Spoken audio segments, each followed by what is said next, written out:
તો આ તરફ પ્રાથમિક શિક્ષકોની જિલ્લા ફેરબદલી થતા કટોકટીની સ્થિતિ સર્જાઈ છે।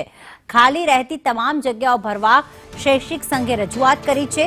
શૈક્ષિક સંઘ દ્વારા ઝડપી ભરતી કરવા સરકાર પર દબાણ લાવવામાં આવ્યું છે અને કહેવામાં આવ્યું છે કે બદલીના લીધે જગ્યાઓ ખાલી રહેતા શિક્ષકોને છૂટા ન કરાયા। બદલી થઈ હોવા છતાં શિક્ષકોને છૂટા ન કરાયા, જેના કારણે મૂંઝવણ ઊભી થઈ છે। 50%થી વધુ મહેકમ હોય ત્યાંથી શિક્ષકોને છૂટા કરવા રજૂઆત કરવામાં આવી। ખાલી જગ્યાઓ પર નવી ભરતીમાં વધુ શિક્ષકો મૂકવા પણ શૈક્ષિક સંઘે રજૂઆત કરી છે।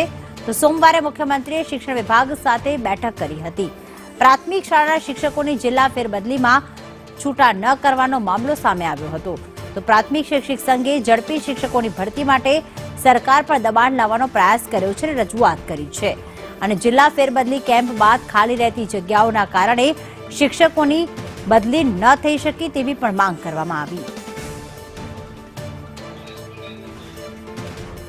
ત્યારે પ્રાથમિક શૈક્ષિક સંઘના મહામંત્રી પરેશભાઈ પટેલ અમારી સાથે ફોનલાઈન પર જોડાઈ ગયા છે। પરેશભાઈ નમસ્કાર, સ્વાગત છે આપનું સંદેશ ન્યૂઝમાં। પરેશભાઈ, શૈક્ષિક મહાસંઘની શું માંગ છે? જિલ્લા ફેરબદલી કેમ્પ કરવામાં આવે છે ત્યારે શું સ્થિતિ સર્જાય છે? નમસ્કાર।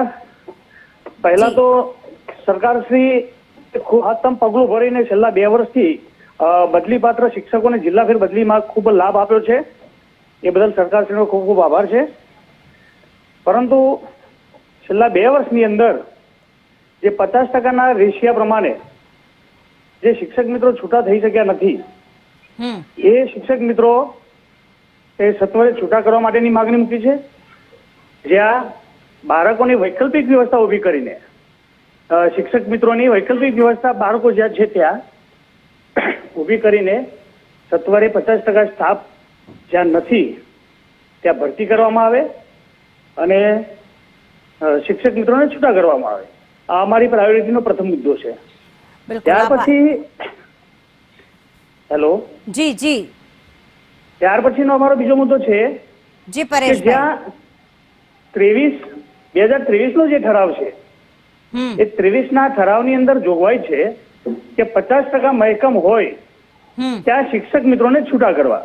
બિલકુલ, અને નવી બદલી કરવાની આપની માંગ છે। જી બિલકુલ પરેશભાઈ, આભાર સંદેશ ન્યૂઝ સાથે વાત કરવા બદલ।